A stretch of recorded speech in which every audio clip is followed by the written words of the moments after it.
Hello, everyone. Okay, we are back with more of Hugo 2, Whodunit.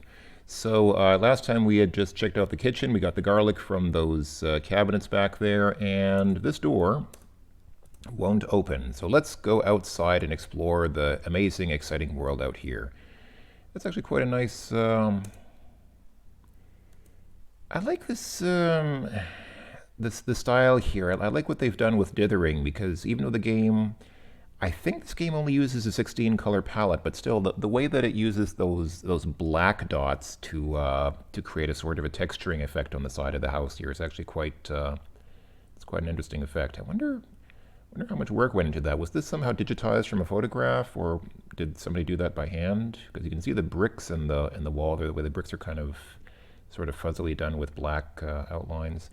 Anyway, so if we go left, we find ourselves here outside the garden earth shed. And if we go down from here, we also get, so going left and down from here takes us to that garden earth shed. But I think going right takes us, yeah, going right takes us somewhere else. Whoa there, don't get too close to the Venus flytraps. So, yeah, we're standing in a field of Venus flytraps. And you can also see a magnifying glass. Yeah, that's that thing back there. Now, if you try to go and get that magnifying glass, oh dear, you wandered too close to one of the Venus flytraps. Now you'll never rescue Hugo and solve the whodunit. And that's it. The game just ends like that. Now, I am not a botanist or a horticulturist or an expert on plants in any way, but I don't think that Venus flytraps are dangerous to human beings. I certainly don't think that they can kill human beings instantly like that. I know that the little shop of horrors has sort of popularized the idea in people's minds that Venus flytraps are dangerous because, you know, they do look like jaws. They do look like like mouths with teeth, but they are not in any shape or form dangerous to human beings. So I think that's a little bit. I think that is just a little bit bogus there, but. This is another one of those mazes, kind of like. For me, the or example of these types of things in advance. What? Okay, seriously, I'm not touching any Venus flytrap here, am I? I don't think I touched a Venus flytrap there. That is definitely bogus. Um, so how am I supposed to do this now? What? Really? I should probably, hold on, what's the key to restore? It's F5. People who play Sierra Adventures may be used to pressing F5 to save and F7 to restore. Here it's F4 to save and F5 to restore. Okay. Oh, F9 is the boss button. What does that do? Oh, it takes you out to the DOS prompt, which actually renders a DOS box prompt here. Okay, that's nice. So anyway, yeah. So I was going to say, one of the examples that I often, I think for me, the main example that always comes to my mind when I think of this kind of thing is the root monster from Space Quest 2. Because it's blatantly an abuse of the adventure game engine. It's not an adventure game puzzle. It's just kind of a, it's just kind of, it's kind of a maze, but it's not even like a good maze. It's not a fun maze. Come on. Seriously. Like, it's not the... Whoops, wrong. How far can... Oh, suddenly I can walk that far without... Okay, I don't know. I don't get it. The positioning here is terrible. Like, you can't really even see where you're going. Yeah, Sierra Adventures often had a lot of things like this. I mean, I mentioned the root monster from Space Quest 2. Another example, actually probably the real or example, what I really should focus on is in the original King's Quest, the stairs and that beanstalk. Oh, there I got the same message twice. How many people hated that beanstalk from King's Quest 1? Adventure games have often had these kinds of little sort of it's not really an arcade sequence, is it? But, all right, can I get the magnifying glass from here? Okay, thank you. I finally got it. it's not an arcade sequence, but adventure games have often had these sorts of abuses of the adventure game engine, where there's a so-called puzzle that's based not on any kind of adventure gaming, but just on your ability to position your character in a field like this. Oh, okay, so we're here. We're here in front of a pair of very large iron gates. The gates appear to be closed, but I think, yeah, we didn't actually need to go through the Venus flytraps to get there. We can also just come back this way. So, yeah. So the Venus flytraps, you just need to get the magnifying glass, but once you have it, then you're good. Let's check our inventory with F6. Yeah, matches, magnifier, and garlic.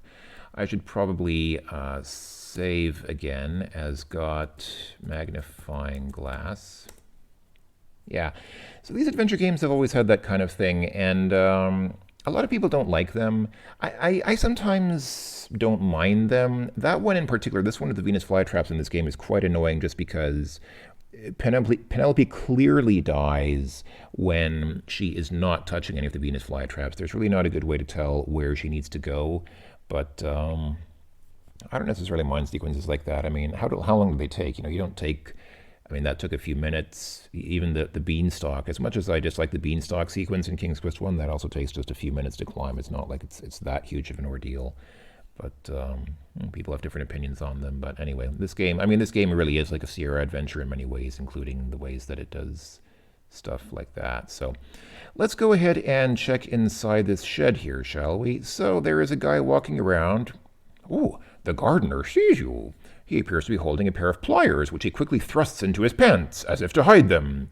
That seems like it might be a dangerous place to put pliers, sir. He speaks. Oh, my, you're a pretty little thing, and no mistake. What say you close the door, eh? That'll make things nice and private, hee. Okay. Close the door? You can't be serious. Come closer, my dear. Okay. Kissy, kissy. Okay, kiss man. Oh, more. Okay, you want more? Okay. Oh, he just can't get enough. All right. Well, let's take it up to another level. Hey, Penelope is not that sort of a girl. Okay. Well, it's nothing to be ashamed of. I mean, human sexuality is a normal component of human life, or so I'm told. Not that I know anything about that myself, but, all right, so let's take a look around. Okay, you're inside the shed. I gathered that. Can we look? The gardener suddenly seems to tire of you. Ignoring you, he potters about his workbench. Okay, it says I find that befuddling because it somehow took my Lou command as input before I finished typing. Okay. Just like a man, all of a sudden he just loses interest and just like one moment he's all over you, and then just the next moment he's like, oh, okay, I'm tired of this now. I'm going to go and play with my tools. All right. Anyway, so I was going to look at the broom. There's nothing very interesting about it, just like the guy. Can we look at the tools? You see various rusty old tools. None of them look as if they would be of much use to you, so I can't get the tools. The tools all look pretty decrepit. To be honest, I don't think they would be of any use to you. Okay, fine. Can we look at the guy? The gardener returns your stare. Can we talk to him? He doesn't seem interested. Okay. Can we make him interested? Should be more constructive. Okay. I think what we're supposed to do here is eat the garlic. I think I'm trying to remember, did I figure this out myself? I have a feeling I might have figured this out myself sometime when I was a kid. Yes, it would appear the gardener is not too fond of garlic. Your terrible garlic breath seems to have gotten the better of him. And he makes a beeline out the door. Before you start hitting those buttons, a word of explanation. Since you don't know what they do, you won't know what they've done. You won't know what you've done until you see what they do. Confused? I'm sure you'll soon get the hang of it. Yes, indeed. If only it was that easy. If only you could get rid of people you don't like just by biting into a clove of garlic. I actually like garlic. I'm one of those few people who really likes garlic. I actually find garlic great. And I'm not repelled by garlic breath as so many people seem to be. Anyway, okay, let's go ahead and save here as shed buttons, because what we need to do is, push some of these buttons. So there are 4 colored buttons. Underneath the buttons is some lettering. The lettering is very faded, and you can only make out the following characters under the green button. B asterisk G asterisk A asterisk P E asterisk.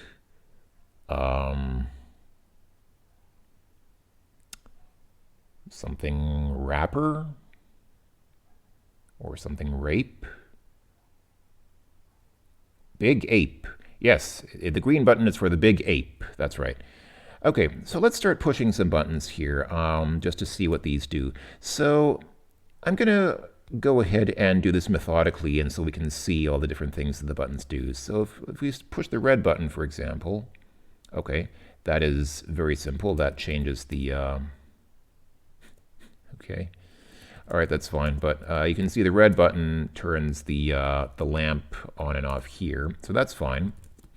Push the yellow button. Click. Okay, so we don't see the effects of that here, but I think if we come out here, there we go. See those lights? The lights are now on. I don't know if it'll... Yeah, okay, the game doesn't correctly respond, but before those lights were off, and now those lights are yellow, meaning that they're on. I think if we come back here and push the yellow button again, not that, push yellow button.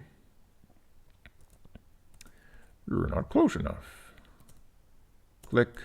All right, so now if we go out and look at the lights out here,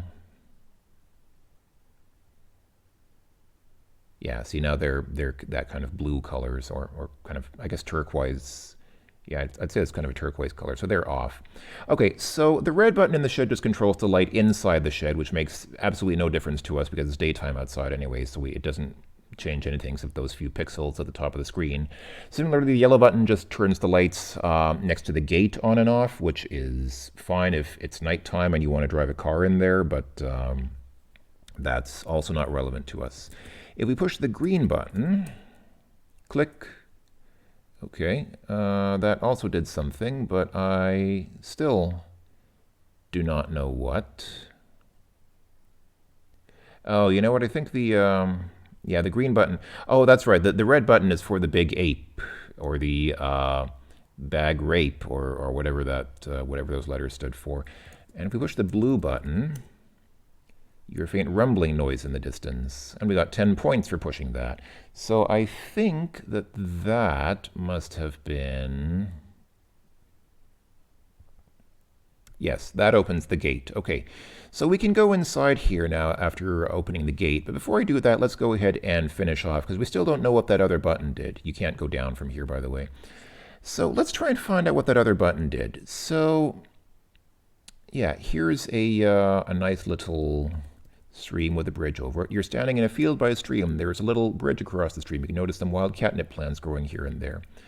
So let's go ahead and go across the bridge. Oops, how careless. You seem to have dropped your little book of matches when you bumped into the side of the bridge. Oh dear. Okay, well, we can get it back, right? Can I get the matches? Yes, I can. Okay, well, that's fine. So, right, okay. Whoa there, don't get too close to those ferocious-looking bees. Okay, so, wow. Stingaroo. Oh dear, you seem to have wandered a bit too close to one of the killer bees. Looks like it's curtains for you, and now you'll never be able to rescue Hugo and solve the whodunit. So, I think bees don't actually behave this way in real life. I think bees normally only attack a person if they feel threatened or if their hive feels threatened, but there's not a bee hive around here. It's just 5 random bees in the air. They wouldn't normally just all converge on someone and attack them like that, unless they're killer bees. But even killer bees, I think, need some kind of provocation before they'll attack. Anyway, so... that thing back there, hanging on the red post in the middle of the screen, is a bug zapper, and of course the green button, the kind of asterisked out text that was below the green button in the shed, of course stands not for big ape or bug rape or whatever, but bug zapper. The thing is, though, the trick is, and what the game was trying to say with that somewhat clumsy message before, is that you can't actually turn on the bug zapper until you've seen it. This is one of those sort of adventure game I don't even know what to call it. It's one of those sort of adventure game effects that adventure game designers sometimes like to create using the intersection of fiction and interactivity that exists in a game like this. If you push the button to turn on the bug zapper, you don't know if it's already on. Now, in real life, obviously, there's a possibility that the bug zapper is off or that the bug zapper is on. But in this game, you will always turn the bug zapper off, or basically, it doesn't even turn it off. It just has no effect. Basically, pushing the green button to try and turn on the bug zapper does not do anything until you've seen the bug zapper. This is sort of an interesting practical application of philosophical idealism. You know, the idea that something doesn't happen unless it's perceived. You know, the observer effect, that something doesn't happen unless a conscious mind observes it. Kind of like if a tree falls in the middle of the forest, doesn't make a sound if nobody hears it. So this is kind of like that, except basically the idea is that, yeah, once you see the bug zapper like this, you see that it's turned off. Then you know, okay, now it's off, and then I'll go to the shed and turn it on. Until then, the game can always claim that it was on before and you turned it off by pushing the button. So I don't know if that makes sense. It's kind of stupid. It's one of those philosophical conundrums that maybe makes more sense if you sit and think about it for a while. My explanation might not have been very good, but anyway. So what we need to do is actually go all the way to where those bees are and look at the bug zapper. Then we have to go back and turn it on. And by the way, this thing with the bridge, this I have to say is a bit of a, let's say, a dick move on the part of the game. So when you drop the matches here, they're basically ruined. And the game doesn't tell you that. At least I don't think so. Hold on, let's see. A little book of matches. Let me just, whoops, oh, come on. Okay, it's fine. I didn't mean to save over that, but that's fine. I'll save over it. If I bump into the bridge like that and then get the matches back, is there any indication? Oh, it does actually tell you. Okay. I never realized that the game actually tells you if you look at the matches. Your matches look a little soggy, presumably because you dropped them in the stream so carelessly. Actually, I didn't drop them in the stream. They landed beside the stream. But okay, so the game actually does tell you to look at the matches, but still kind of a dick thing to do. If you bump into the side of the bridge, your matches are completely ruined. You cannot use them after that. So you have to avoid hitting the side of the bridge, which is very difficult to do here because the game is not really properly rendered in 3D. This is another one of those things where, I mean, the bridge in real life would be significantly wider, but because we're viewing it from the side, you have an aperture of a few pixels that you have to get Penelope into, and if you don't keep her within that range of like maybe 3 or 4 pixels, then she will touch the side of the bridge and drop the matches, and they'll be forever ruined. And there's no way to fix them after that. So you have to be kind of careful here. Come on, I wasn't even at the bridge yet, dude. Give me a chance here. Wow, this is another thing, kind of like those Venus flytraps. It's really okay, so far so good. It actually looks like she is touching the side of the bridge here, but the game hasn't. Oh, come on. If you press enter, you can't change your mind. You can't escape out of it. It's like, all right. So far so good. Okay, there we go. I bumped into this. Oh, come on, man. Really? Okay. Can I go diagonally? Okay. No, diagonally does not work either. Okay, I took one step. I might have to like save after every step here.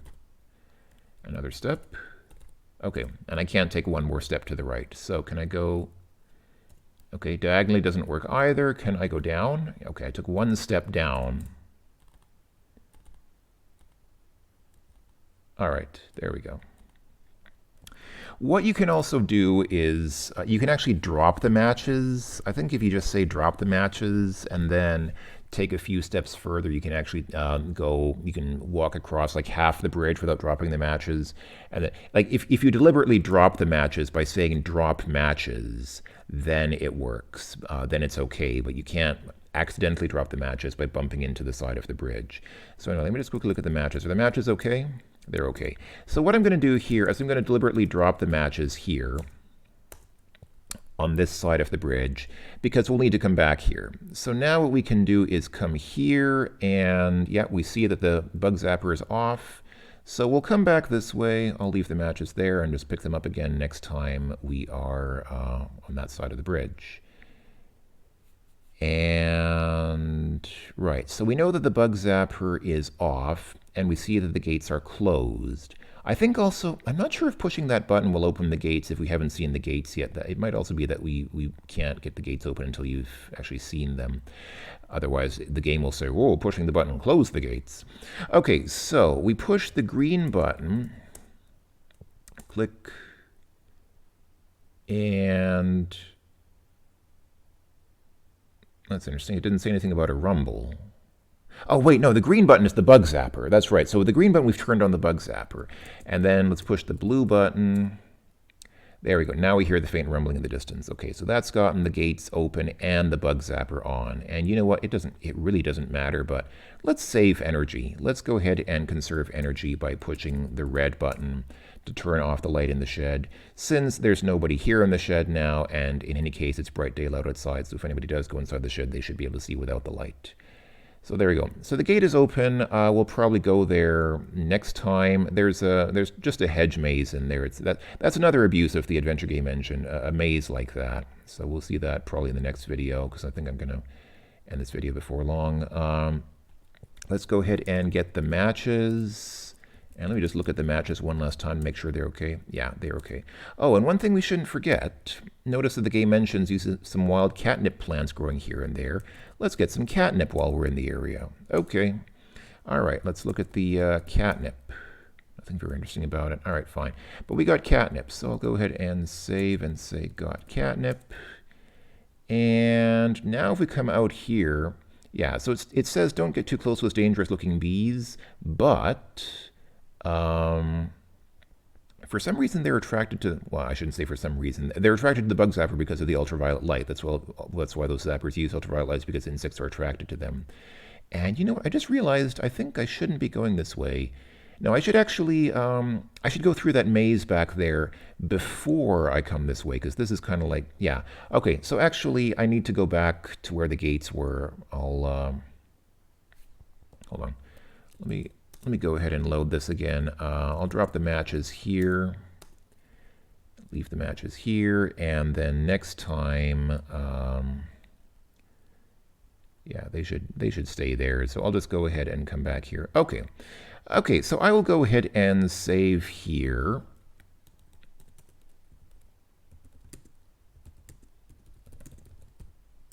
And I guess that'll be it for this video. I'll leave it at that. We're already at 23 minutes, so I think that's enough for now.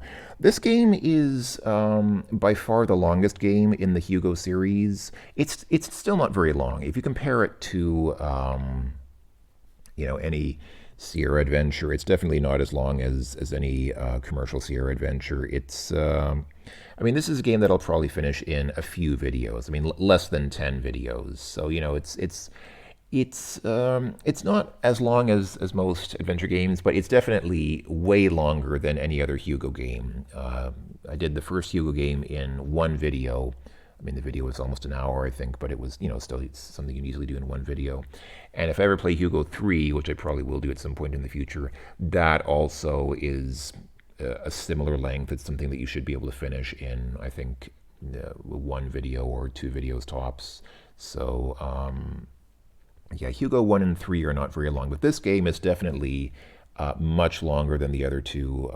And again, it's still not very long, but yeah, this is a good game to do over a few videos rather than in one video, because it is a little bit longer. It has a little bit more going on. So Yeah.